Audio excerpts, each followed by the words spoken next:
अभी तक हमने कंट्रोल एंड कोऑर्डिनेशन में दो टाइप के नर्वस सिस्टम्स पढ़ लिए हैं। फर्स्ट था आपका सेंट्रल नर्वस सिस्टम और सेकंड था कौन सा था, पीएनएस यानी कि पेरिफेरल नर्वस सिस्टम। ठीक है, यहाँ पर हम बात करेंगे the third and the last type of nervous system which is present in your body which is ANS यानी कि ऑटोनॉमिक या ऑटोनॉमस नर्वस सिस्टम। यहां पर आपको नाम से ही, हेडिंग से ही समझ में आ रहा होगा, ऑटोनॉमिक नर्वस सिस्टम दो वर्ड से मिलकर के बना है, यानी कि खुद से करने वाली एक्टिविटी। ऑटो का मतलब क्या होता है, सेल्फ, यानी कि ऐसी एक्टिविटीज या ऐसी चीजें जो खुद से हो रही हो, उन्हें किसी आउटर फोर्सेस की या एनर्जी की नीड नहीं है अपने खुद के काम को करने के लिए। तो यहां पर आपको नाम से ही समझ में आ रहा है ये चीज। ठीक, ऑटोनॉमिक नर्वस सिस्टम जो होता है ये आपकी बाकी दोनों नर्वस सिस्टम्स की एक तरीके से हेल्पिंग करता है, जिससे वो दोनों अपने फंक्शंस को एक्यूरेसी के साथ परफॉर्म कर सके। और यहाँ पर हम ये समझते हैं कि पार्ट ऑफ पीएनएस है ये, यानी ये कोई अलग से सेंट्रल नर्वस सिस्टम या पेरिफेरल नर्वस सिस्टम की तरह बिल्कुल अलग नहीं है। एक्चुअली में अगर हम देखें तो तीनों ही नर्वस सिस्टम एक दूसरे से इंटरकनेक्टेड हैं, इंटरडिपेंडेंट हैं और कहीं ना कहीं एक दूसरे को बेनिफिट्स पहुंचाने का काम करते हैं। तो उसी तरह से ये जो आपका ऑटोनॉमस नर्वस सिस्टम है ये पीएनएस का ही पार्ट माना जाता है। ठीक है, इसे हम पेरिफेरल नर्वस सिस्टम का ही पार्ट कहेंगे, जो कि outside the PNS but lies parallel to your CNS. CNS यहां पर आप समझ रहे हैं क्या है, this is central nervous system and what is PNS, this is peripheral nervous system. यानी autonomous nervous system is a part of PNS and lies outside just parallel to the central nervous system। ये आपको इसकी situation समझ में आ गई। अब यहाँ पर क्या काम है ऑटोनॉमिक नर्वस सिस्टम का, देखिए बहुत सी ऐसी एक्टिविटीज हमारी बॉडी की हैं जो खुद से ही चलती रहती हैं, उन्हें हमें किसी फोर्स को देने की या एनर्जी को देने की जरूरत नहीं पड़ती, वो अपने आप ही अपना काम करती रहती हैं। तो ऑटोनॉमिक नर्वस सिस्टम भी कुछ ऐसा ही नर्वस सिस्टम है। ये क्या करता है, बहुत सारी प्रोसेसेस को आपकी बॉडी में कंट्रोल करता है। फॉर एग्जाम्पल यहाँ पर आप देख सकते हैं breathing, heart beat, urination, sweating, reproduction etcetera. इनमें से जो भी प्रोसेसेस लिखी हुई हैं, for example breathing, heart beat, urination, sweating and reproduction, ये सारी प्रोसेस में अगर आप एक एक करके ध्यान दें तो आप समझ पाएंगे कि ये सारी प्रोसेस किसी भी तरीके से हमारे कंट्रोल में नहीं रहती हैं, बट ये प्रोसेस हमारी बॉडी में कॉन्टिन्यूअसली होती रहती हैं। तो क्या ऐसी चीज है जो इस प्रोसेस को कंट्रोल कर रही है या इस प्रोसेस को परफॉर्म करने में हेल्प कर रही है, वो है आपका ऑटोनॉमिक नर्वस सिस्टम। ठीक है, यानी ऐसी जितनी भी प्रोसेसेस आप अपनी बॉडी में देख पाते हैं या समझ पाते हैं जिन्हें आपको लगता है कि वो आपके थ्रू कंट्रोल नहीं हो रही हैं, बट वो प्रोसेस कॉन्टिन्यूअसली आपकी बॉडी में हो रही हैं, तो ऐसी प्रोसेसेस एएनएस के अंदर ही आती हैं। ठीक, अब आपके मन में एक क्वेश्चन जरूर आ रहा होगा कि जब यूरिनेशन की बात करते हैं तो यूरिनेशन तो हम कंट्रोल कर लेते हैं, है ना, बहुत टाइम तक के लिए नहीं बट कुछ टाइम के लिए हम अपने यूरिनेशन की अर्ज को कंट्रोल कर सकते हैं। तो उसके लिए मैं बता दूं, आपके जो यूरिनेटरी ट्रैक्स होते हैं, यानी कि जो पूरा एक एक्सक्रीटरी सिस्टम है, वो हमने फर्स्ट चैप्टर के लाइफ प्रोसेसेस के एक्सक्रीटरी सिस्टम में पढ़ा था कि आपके यूरिनरी ब्लैडर के एंडिंग में, बिल्कुल लोअर पार्ट में जहां से यूरेथ्रा स्टार्ट होती है, वहीं पर दो स्फिंक्टर मसल्स पाई जाती हैं। ठीक है, इन दो स्फिंक्टर मसल्स में से एक स्फिंक्टर मसल टोटली वॉलंटरी होती है। ठीक है, यानी हमारे कंट्रोल में होती है। इस वजह से कभी कभी जब हमें यूरिनेशन की अर्ज होती है, but apart from that thing हम उसे कुछ देर के लिए कंट्रोल कर सकते हैं। ठीक है, बट यहां पर यह ध्यान देने वाली बात है कि हम यूरिनेशन को कुछ ही समय के लिए कंट्रोल कर सकते हैं। ठीक है, आप ये सोचे कि काफी लॉन्ग टर्म के लिए उसे आप कंट्रोल कर पाए, तो ऐसा नहीं है। क्यों? क्योंकि urination is a type of involuntary process जहां पर हमारे कंट्रोल से बाहर हो जाती है। ठीक है, तो ये चीज आपको ध्यान रखनी है। और अभी आई गेस आपको यूरिनेशन का सिस्टम समझ में आ गया होगा कि कैसे वो भी एक तरीके की ऑटोनॉमिक प्रोसेस है। ठीक, now it's nerves are attached to various organs. जो आपका ऑटोनॉमिक नर्वस सिस्टम है, as same as other nervous systems, पूरी बॉडी में चैनल लाइक स्ट्रक्चर के फॉर्म में इसकी नर्व जो है वो फैली रहती हैं।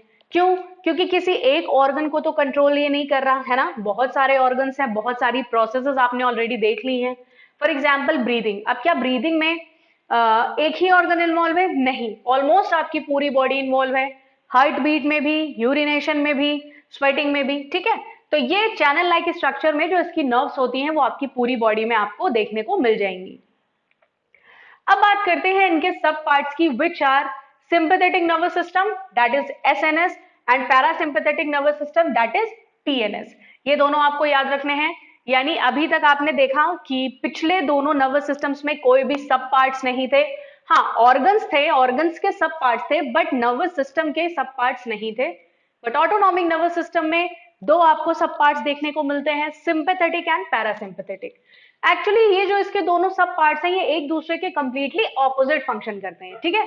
ऑपोजिट मतलब आपने इनवर्सली प्रोपोर्शनल की बात सुनी होगी, ठीक है, कि अगर एक घटता है, ठीक, तो दूसरा बढ़ जाता है, या दूसरा घटता है तो पहला बढ़ जाता है। सेम उसी तरीके से ये आपके सिंपैथेटिक और पैरासिम्पैथेटिक नर्वस सिस्टम जो हैं वो साइमल्टेनियसली वर्क करते रहते हैं, क्योंकि आपकी बॉडी में जितनी भी प्रोसेसेस हैं उन प्रोसेसेस का होना तो जरूरी है, बट उसमें एक चेक लगा होना भी जरूरी है। चेक कैसे? अगर कोई प्रोसेस आपकी बॉडी में कॉन्टिन्यूसली होती रहेगी और उस पर कोई चेक नहीं लगा है तो वो प्रोसेस होती ही चली जाएगी, ठीक। और उस प्रोसेस को बहुत ज्यादा एक्सेसिवली होने में आपकी बॉडी की एनर्जी वेस्ट होगी और कहीं ना कहीं आपकी बॉडी पर बहुत ज्यादा ड्रास्टिक हार्मफुल इफेक्ट्स पड़ सकते हैं, ठीक है। तो यानी कि जो भी प्रोसेसेस हो रही हैं सारी इंपॉर्टेंट ही है जो आपकी बॉडी में प्रोसेसेस हो रही हैं, लेकिन अगर वो एक नॉर्मल से ज्यादा होने लग जाएंगी तो भी आपकी बॉडी में प्रॉब्लम क्रिएट होगी। उस जगह पर काम पड़ता है आपको ऑटोनॉमिक नर्वस सिस्टम का, जो आपकी बॉडी के डिफरेंट डिफरेंट प्रोसेसेस को बैलेंस करने का काम करता है, ठीक है। कोई प्रोसेस अगर बहुत ज्यादा होने लग रही है तो उसे ये कम करता है, या कोई प्रोसेस काफी स्लोली हो रही है तो उसे ये ज्यादा बढ़ा देता है उसकी स्पीड को, ठीक है। यहां पर अभी इसके जस्ट बाद मैं आपको कुछ एग्जांपल्स दे दूंगी तो उनसे आपको और अच्छे से ये चीज समझ में आ जाएगी। और अगर आप एएनएस के बारे में डिस्क्राइब करेंगे कहीं भी तो आप उन एग्जांपल्स को जरूर से जरूर लिखेंगे, ठीक है। तो ये समझ में आ गया आपको SNS and PNS. Now they have opposite effects on internal organs. मैंने आपको बताया कि जो भी आपके बॉडी ऑर्गन्स हैं या जो भी आपकी बॉडी में प्रोसेसेस हैं उन पर ये ऑपोजिट इफेक्ट्स डालते हैं। ऑपोजिट मीन्स यहाँ ऑपोजिट से मतलब ये नहीं है कि बुरा इफेक्ट डाल देते हैं, नहीं, बिल्कुल नहीं। ये क्या करते हैं, सीएनएस अगर है तो पीएनएस उसके ऑपोजिट काम करेगा, और पीएनएस है तो पीएनएस के ऑपोजिट एसएनएस काम करेगा। ऑलराइट, ये आपको ध्यान रखना है बहुत अच्छी तरीके से, क्योंकि आपकी बॉडी में जो भी प्रोसेसेस हैं वो एक ही वे में अगर चलती रहेंगी या एक्सेसिवली होती रहेंगी या बहुत स्लोली होती रहेंगी, दोनों ही कंडीशन में आपकी बॉडी को बहुत ज्यादा नुकसान झेलना पड़ सकता है, ठीक है। फॉर एग्जाम्पल मैं आपको छोटा सा एग्जाम्पल देती हूँ, शायद आपको और अच्छे से क्लियर हो जाएगा। आपकी बॉडी में जो WBCs प्रेजेंट होती हैं, ऑलराइट, WBCs के बारे में आप सब जानते हैं, व्हाइट ब्लड कॉर्पसेल्स, जिनका की काम होता है आपकी बॉडी को इम्यूनिटी प्रोवाइड करना, पैथोजेंस को या अदर आउटर जो भी चीजें आपकी बॉडी में है जो कि हार्मफुल हो सकती हैं उन्हें किल करना। लेकिन क्या आपने कभी सोचा है कि अगर WBCs का नंबर बहुत ज्यादा हो जाएगा आपकी बॉडी में तो क्या होगा, है ना। एक नॉर्मल सा आंसर हमें मिलता है कि इम्यूनिटी और बढ़ जाएगी, है ना, क्योंकि कोई भी आउटर मटेरियल हमारी बॉडी में एग्जिस्ट नहीं कर पाएगा। नंबर ऑफ WBCs अगर ज्यादा होंगी तो बॉडी की इम्यूनिटी ज्यादा होगी, ये एक नॉर्मल कॉमन सा आंसर है, बट ऐसा नहीं है। अगर नंबर ऑफ WBCs आपकी बॉडी में बहुत ज्यादा बढ़ जाएंगी तो क्या होगा, WBCs का अपना काम है दूसरी चीजों को मार करके खाना, which is known as phagocytosis, alright, which is known as phagocytosis. तो अगर नंबर ऑफ WBCs बढ़ जाएगा तो कॉमन सी बात है WBCs तो अपना फंक्शन परफॉर्म करेंगी ही करेंगी, है ना, चाहे वो नंबर में कम हो या नंबर में ज्यादा हो, एवरीबडी नोज इट। तो क्या होता है जब WBCs का नंबर आपकी बॉडी के अंदर काफी ज्यादा बढ़ जाता है तो वो अपने आसपास वाली सेल्स को मार करके खाने लग जाती हैं, ठीक है। उससे क्या होता है, आसपास में कौन सी सेल्स होंगी और क्या होंगी बताइए आप, ऑब्वियसली RBCs होंगी। और आप जानते हैं अगर आपकी बॉडी में सिर्फ WBC ही हो, RBC ना हो तो क्या आपका सर्वाइवल पॉसिबल है? बिल्कुल नहीं है, ठीक है। ये एक बीमारी है जिसका नाम होता है leucocytosis. Alright, it's name is leucocytosis, जो कि डब्ल्यूबीसी के बहुत ज्यादा नंबर बढ़ जाने से होती है, बिकॉज डब्ल्यूबीसी का ही नाम है ल्यूकोसाइट्स, ठीक। तो अब आपको समझ में आई गेस आ गया होगा कि आपकी बॉडी में जो अच्छी या बेनिफिशियल प्रोसेसेस हैं आपकी बॉडी के लिए, वो भी अगर एक क्राइटेरिया जो है उसका बना, उसके अगर अबव चली जाएंगी तो आपकी बॉडी में वो प्रॉब्लम क्रिएट करेंगी, ठीक है। चलिए अब इसके आगे हम कुछ एग्जाम्पल्स के बारे में बात कर लेते हैं, तो वहां से आपको ये चीज और ज्यादा क्लियर हो जाएगी। यहां पर हम देखते हैं कुछ एग्जाम्पल्स जिनसे आपको ये ऑटोनॉमिक नर्वस सिस्टम का काम और अच्छे से क्लियर हो जाएगा कि किस तरह से ऑटोनॉमिक नर्वस सिस्टम के जो दोनों डिफरेंट डिफरेंट पार्ट्स हैं, यानी कि sympathetic nervous system and parasympathetic nervous system, किस तरह से एक दूसरे के ऑपोजिट काम करते रहते हैं आपकी बॉडी के अंदर ऑल द टाइम, और आपकी बॉडी की डिफरेंट डिफरेंट प्रोसेसेस को बैलेंस करते रहते हैं, ठीक है। क्योंकि यहां पर अगर इम्बैलेंसमेंट होता है तो आपकी बॉडी पर बहुत ज्यादा बुरा इफेक्ट आएगा, ठीक है। सबसे पहले यहां पर हम कुछ ऑर्गन्स के बारे में बात करेंगे कि किस तरह उन पर्टिकुलर ऑर्गन्स के फंक्शन पर सिंपैथेटिक नर्वस सिस्टम या पैरासिम्पैथेटिक नर्वस सिस्टम काम करता है। सबसे पहले हम बात करेंगे एक बहुत ही इंपॉर्टेंट आपकी बॉडी का organ which is your eyes. तो आईज जो हमारी डायलेट होती है, ठीक है। आईज के अंदर जो लाइट का एंट्रेंस होता है वो थ्रू प्यूपिल होता है, ठीक है। यानी प्यूपिल डिसाइड करता है कि कितनी अमाउंट ऑफ लाइट आपकी आईज के अंदर एंटर करनी है, उसी से हमारी आईज के अंदर रेटिना पर इमेज फॉर्म होती है, ठीक है। आपने नोटिस किया होगा कि जब आप बहुत ही डार्क रूम से अचानक से बहुत ही इल्यूमिनेटेड रूम में अगर आ जाएंगे तो आपकी आईज का जो प्यूपिल होता है वो काफी छोटा हो जाता है, ठीक है। क्योंकि बिल्कुल सडनली आपकी आई उसे एडजस्ट नहीं कर पाती है, फिर धीरे धीरे आप अपनी आंखों को थोड़ा सा बड़ा करते हैं, मींस प्यूपिल जो है वो धीरे धीरे थोड़ा सा एक्सपैंड करता है और तब आप प्रॉपरली चीजों को देख पाते हैं, ठीक है। तो यहां पर जो dilation of pupil of your eye होता है उसे कंट्रोल करता है आपका sympathetic nervous system which is first part of your autonomous nervous system.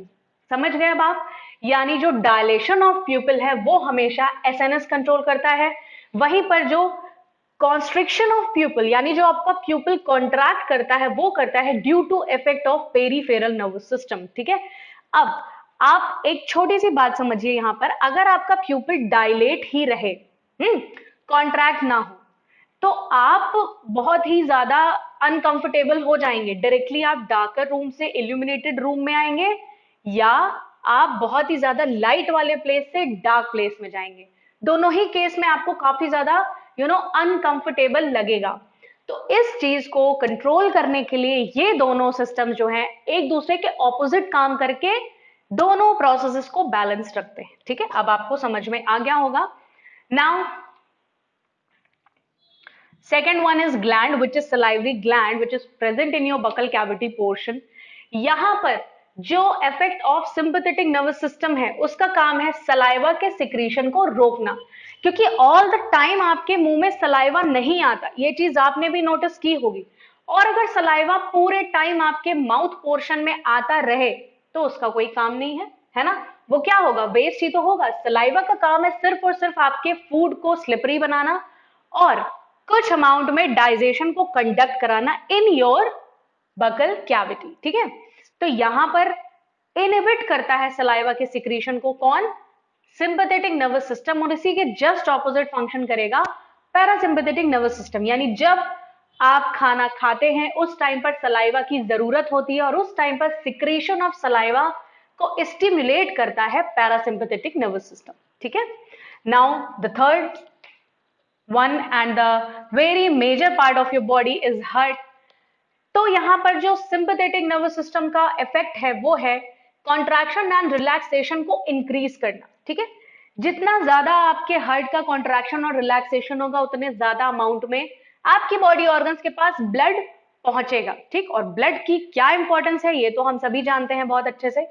तो यहां पर जो स्टिमुलेशन होता है contraction and relaxation of your heart is done by sympathetic nervous system, ठीक। इसी का जस्ट ऑपोजिट यानी कि अब कॉन्ट्रैक्शन एंड रिलैक्सेशन को डिक्रीज करने का काम करता है पैरासिम्पथेटिक नर्वस सिस्टम। तो ये दोनों चीजें आपको याद रखनी है। Now the last one is your urinary bladder.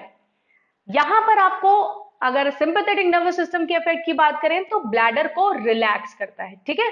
Urinary bladder को रिलैक्स करता है। जितना ज्यादा यूरिनरी ब्लैडर रिलैक्स पोजीशन में होगा उतनी ज्यादा अमाउंट ऑफ यूरिन कलेक्ट हो सकती है ब्लैडर में, ठीक। और effect of parasympathetic nervous system क्या होगा, हम सब जानते हैं, सिंपैथेटिक नर्वस सिस्टम का जस्ट ऑपोजिट होगा, यानी कि ये ब्लैडर को कॉन्स्ट्रिक्ट करता है। अगर ब्लैडर आपका कॉन्स्ट्रिक्ट या कॉन्ट्रैक्ट नहीं होगा तो यूरिन आपकी बॉडी से बाहर नहीं आ पाएगी, ठीक है। तो ये थे कुछ एग्जाम्पल्स, एक ग्लैंड और ऑर्गन्स, ठीक है। इन सारे एग्जाम्पल्स आप ध्यान रखिए और इससे भी बहुत सारे एग्जाम्पल्स हो सकते हैं।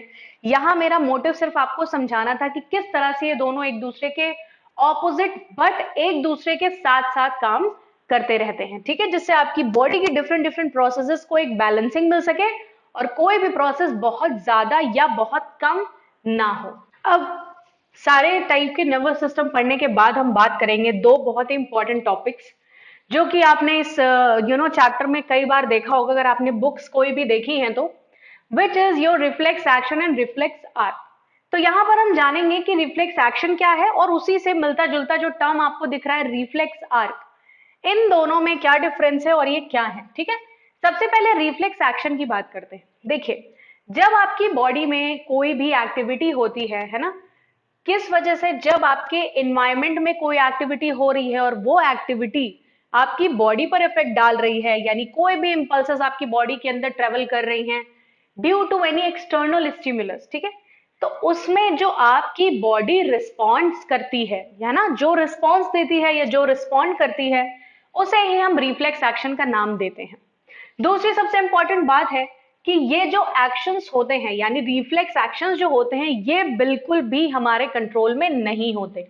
हम चाहें या ना चाहें ये एक्शंस अपने आप ही एक स्पॉन्टेनियस या क्विकली, बहुत ही ज्यादा क्विकली हमारी बॉडी में अपने आप से ही जो भी इनको रिस्पॉन्स करना होता है वो रिस्पॉन्सेस दे देते हैं, ठीक है। द स्पॉन्टेनियस, इन सारे वर्ड्स को आप बहुत ध्यान दे करके देखिए। Spontaneous, involuntary, automatic, mechanical response. यानी सबसे पहली बात तो ये जो रिफ्लेक्स एक्शन होते हैं ये बहुत ही स्पॉन्टेनियस यानी क्विक होते हैं, इनवॉलंटरी होते हैं। इस वर्ड पे थोड़ा सा ज्यादा ध्यान दीजिएगा, ये हमारे कंट्रोल में बिल्कुल भी नहीं है। ऑटोमेटिक, ऑटोमेटिक का मतलब भी वही हो गया, अपने आप से होते हैं ये, ठीक है। एंड मैकेनिकल इंपल्सेस यानी मैकेनिकल रिस्पॉन्स, ये मैकेनिकल रिस्पॉन्स होता है किसी भी उस स्टिमुलस का जो आपकी बॉडी को मिल रहा है, आउटर एनवायरनमेंट से हो या आपकी बॉडी के इंटरनल एनवायरनमेंट से हो। एंड ये मोस्ट इंपॉर्टेंट पॉइंट है, without the will of any animal और ऑर्गेनिज्म। यहां पर हम या आप चाहें तो इस रिफ्लेक्स एक्शन को किसी भी तरीके से कंट्रोल नहीं कर सकते, ठीक है। तो अभी आपको समझ में आ गया होगा, फिर से डेफिनेशन रिपीट करते हैं। The spontaneous, involuntary, automatic, mechanical response to any stimulus without the will of any organism या animal is known as reflex action. Now what is reflex arc, है ना, ये दोनों टर्म्स आपको सिमिलर लग रहे होंगे और बिल्कुल ये दोनों आपस में सिमिलर हैं भी। कैसे?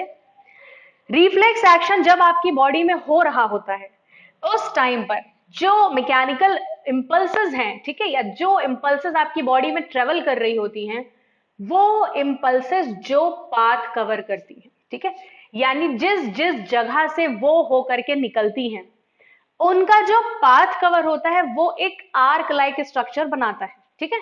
आपने मैथमेटिक्स में आर्क पढ़ा होगा, है ना, सर्कल में जो आर्क होता है, कुछ वैसा ही स्ट्रक्चर ये इंपल्सेस बनाती हैं अपने, जब ये अपनी बॉडी में ट्रेवल कर रही होती हैं। इस वजह से इसका नाम पड़ जाता है रिफ्लेक्स आर्क, है ना। आप समझ में आया इन दोनों का कनेक्शन क्या है और ये दोनों में रिफ्लेक्स वर्ड क्यों लगा है। The path followed by impulses during reflex actions, reflex actions के टाइम जो इंपल्सेस अपना एरिया या पाथ कवर करेंगी वो आर्क लाइक स्ट्रक्चर फॉर्म करता है, ठीक है, समथिंग लाइक दिस। इस वजह से अब आप ये जो मैंने पाथ लिखा है, अगर आप इसको ध्यान से देखें तो ये कुछ ऐसा ही स्ट्रक्चर बन रहा है ना। चलिए अब ये देख लेते हैं कि कहां कहां से ये इंपल्सेस जाती हैं, ठीक, और इनका एग्जैक्टली डेस्टिनेशन क्या है या कहां से ये निकलती हैं। सबसे पहले जो भी स्टिमुलस होगा वो पहुंचेगा रिसेप्टर ऑर्गन्स के पास। हम कंसीडर कर रहे हैं यहाँ रिसेप्टर ऑर्गन हमने स्किन लिया है, ठीक है, यानी आपकी स्किन पर कोई भी सेंसेशन होता है, बर्निंग सेंसेशन, इचिंग सेंसेशन, आपको कट लग गया है, आपको चोट लग गई है, ठीक है, ये सारे आउटर स्टिमुलस हैं जो कि पहुंचे आपकी स्किन के पास। स्किन के पास जाने के बाद वो पहुंचे सेंसरी नर्व्स के पास, ठीक।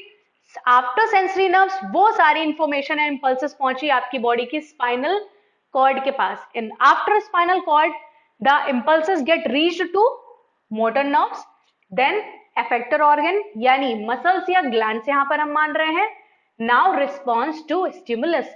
फाइनली जो भी रिस्पॉन्स होता है वो उस पर्टिकुलर ऑर्गन पर। अब जैसे यहाँ पर हम स्किन की बात कर रहे हैं तो फॉर एग्जाम्पल आपकी हाथों की स्किन की बात हो रही है, तो यहाँ पर जो भी रिफ्लेक्स एक्शन होना होगा वो हो जाएगा। अगर आपका हाथ बाई चांस किसी गर्म चीज पर पड़ गया है, वो ऑटोमेटिकली हाथ आप हटा लेंगे, ठीक है, उसमें आपको बिल्कुल भी सोचना नहीं पड़ेगा, कोई भी एफर्ट नहीं डालना पड़ेगा, एफर्टलेसली आपका हाथ जो है वो पीछे हो जाएगा, ठीक है। So this is reflex action and the path covered by impulses during reflex action in your body is known as reflex arc, ठीक है। और अगर आपसे रिफ्लेक्स आर्क कभी भी पूछा जाता है तो प्लीज आप ये जो पाथ है इसे जरूर से जरूर बनाएंगे, ठीक है। यहां पर हम बात करेंगे दो टाइप के रिफ्लेक्स एक्शंस के बारे में जो आपकी बॉडी में होते हैं, और इन सारे एग्जांपल से आप कहीं ना कहीं कनेक्ट भी कर पाएंगे। ये सारी प्रोसेसेस आपने कर रखी होंगी already.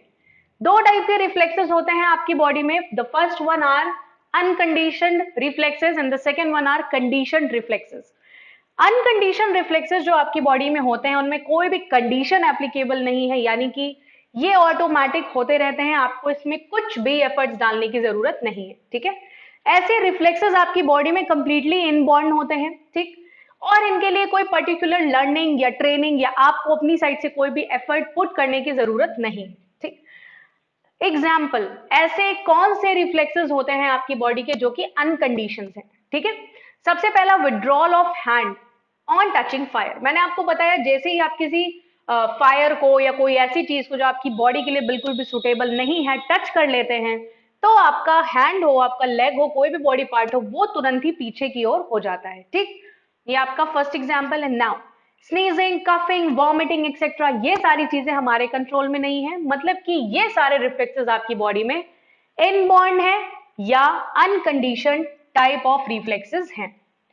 Salivation on smelling your favourite food और फूड, आपकी बॉडी में जो सलाइवा का सिक्रेशन होता है, जैसे ही आपको फूड की स्मेल आती है या आपका कोई पर्टिकुलरली फेवरेट फूड है उसे देख करके या उसे उसकी स्मेल से या उसका कोई नाम ले ले, उससे आपकी माउथ में जो सलाइवेशन की प्रोसेस होती है, this is also completely inborn process in your body, ठीक है। सो ये पूरा आपका अनकंडीशन टाइप ऑफ रिफ्लेक्सेस है। नाउ कंडीशन रिफ्लेक्सेस क्या होते हैं? ये वो रिफ्लेक्सेस होते हैं जो आपकी बॉडी में पहले से बिल्कुल भी नहीं होते, इन्हें आपको या तो सीखना पड़ता है, याद करना पड़ता है, या तो आपको किसी ना किसी तरह की ट्रेनिंग की नीड यहाँ पर होती है, ठीक है। For example, if you want to learn cycling you have to learn that, alright, this is not inborn, ये इनबॉर्न नहीं है, आपको सीखना पड़ेगा। सिंगिंग, राइटिंग, डांसिंग एक्सेट्रा, ये जितनी भी चीजें हैं ये आपकी बॉडी में पहले से प्रेजेंट नहीं है और ये आपको बाद में लर्न करनी पड़ती है। अब हम देखते हैं that what is the difference between involuntary actions and reflex actions, ठीक है। कहीं ना कहीं आपको दोनों काफी हद तक सेम लग रहे होंगे, बट एक्चुअली दोनों में काफी ज्यादा डिफरेंसेस हैं। सेम किस वजह से लग रहे होंगे? क्योंकि रिफ्लेक्स एक्शन की भी डेफिनेशन में हमने देखा कि वो हमारे कंट्रोल में बिल्कुल भी नहीं होते, और वैसा ही कुछ हम जानते हैं इनवॉलंटरी एक्शंस के बारे में, यानी हमारी बॉडी के वो एक्शंस जो हमारे कंट्रोल में नहीं हैं, दीज या those actions are said to be involuntary type of actions, ठीक है। बट ये दोनों में ये सिर्फ एक चीज कॉमन होते हुए भी काफी सारे डिफरेंसेस हैं, और इन डिफरेंसेस की वजह से ही हम इन दोनों को सेम कंसीडर नहीं कर सकते, ठीक है। तो इनके डिफरेंसेस आपको पता होना बहुत ही ज्यादा जरूरी है। तो चलिए सबसे पहला डिफरेंस देखते हैं इनवॉलंटरी एक्शंस में, ठीक है। आपकी बॉडी का जो ऑटोनॉमिक नर्वस सिस्टम है वो इन्वॉल्व होता है, यानी इनवॉलंटरी एक्शंस की जितनी भी फंक्शनिंग होती है उनका कंट्रोल एंड कोऑर्डिनेशन कौन करता है? Autonomous nervous system. Very good. Now in reflex actions your whole voluntary system gets involved. Apart from the fact that reflex actions are completely involuntary, ठीक है, यहां पर वॉलंटरी सिस्टम आपकी बॉडी का involve होता है, ये बात आपको ध्यान देनी है अच्छे से, ठीक है। Necessary for proper body functioning, involuntary actions actually आपकी बॉडी की प्रॉपर बॉडी फंक्शनिंग के लिए इंपॉर्टेंट है। For example the working of heart, working of kidney, working of your digestive system, alimentary canal, इन सारी चीजों की वर्किंग से ही आपकी बॉडी प्रॉपरली फंक्शन करती है। तो ये सारी चीजें इंपॉर्टेंट हैं और इन्हें कंट्रोल कौन करता है, आपकी बॉडी के इनवॉलंटरी एक्शंस, ठीक। उसके बाद occur in response to external stimuli, ये एक बेसिक डिफरेंस है। जो आपके रिफ्लेक्स एक्शंस होते हैं, रिफ्लेक्स एक्शंस आपकी बॉडी में उन रिस्पॉन्सेस के लिए होते हैं जो आपको एनवायरमेंट से इंफॉर्मेशन गैदर हो रही है आपकी बॉडी के अंदर, नॉट इनसाइड योर बॉडी, यानी ऐसी चीजों पर वो बिल्कुल भी रिस्पॉन्स नहीं करेंगे जो आपकी बॉडी के अंदर चीजें हो रही हैं। रिफ्लेक्स एक्शन हमेशा आउटर एनवायरमेंट के स्टिमुलाइज को ही रिस्पॉन्ड करते हैं, ठीक है। वही जो आपके इनवॉलंटरी एक्शन है ये कंप्लीटली डिपेंडेंट होते हैं आपकी बॉडी के इंटरनल मैकेनिज्म या फंक्शनिंग पर, ठीक। उसके बाद जो आपके रिफ्लेक्स एक्शंस होते हैं, जैसे इनवॉलंटरी एक्शंस आपकी बॉडी की प्रॉपर फंक्शनिंग में हेल्प करते हैं, उसी तरह से जो आपके रिफ्लेक्स एक्शंस होते हैं ये आपकी बॉडी को सडन होने वाले डैमेज से प्रोटेक्ट करते हैं, ठीक है। ये बहुत ही कॉमन सा पॉइंट है, ये आप सबको आता भी होगा। Now involuntary actions are regulated by medulla, कौन रेगुलेट करता है आपकी बॉडी के इनवॉलंटरी एक्शंस? जब मैं आपको सीएनएस बता रही थी वहां पर ब्रेन का हिंड ब्रेन यानी last part of your brain explain किया था, वहां पर आपको मेडुला ऑब्लोंगाटा बहुत अच्छे से समझा दिया है मैंने। जिन्होंने प्रीवियस वीडियोस में नहीं देखा है वो जाकर के वहां अच्छे से पढ़ सकते हैं about all the functioning of your medulla. वैसे जो आपका मेडुला है उसकी मेन एक यही फंक्शनिंग है, to control all the involuntary actions of your body, ठीक। और एक और इंपॉर्टेंट चीज कि involuntary actions in comparison to your reflex actions बहुत ही स्लो होते हैं अपनी फंक्शनिंग में, ये काफी स्लोली काम करते रहते हैं आपकी बॉडी के अंदर। वहीं जो रिफ्लेक्स एक्शंस होते हैं ये काफी क्विक और सडन होते हैं, ठीक है। और जो आपके रिफ्लेक्स एक्शंस है ये कंप्लीटली कंट्रोल किए जाते हैं आपकी स्पाइनल कॉर्ड के थ्रू, ठीक। तो आई गेस आपको ये दोनों डिफरेंसेस क्लियर हो गए होंगे। ये दोनों डिफरेंसेस डायरेक्टली भी पूछ लिए जाते हैं, अगर नहीं भी पूछे जाते हैं तो भी आपको इन दोनों के बीच का डिफरेंस पता होना चाहिए।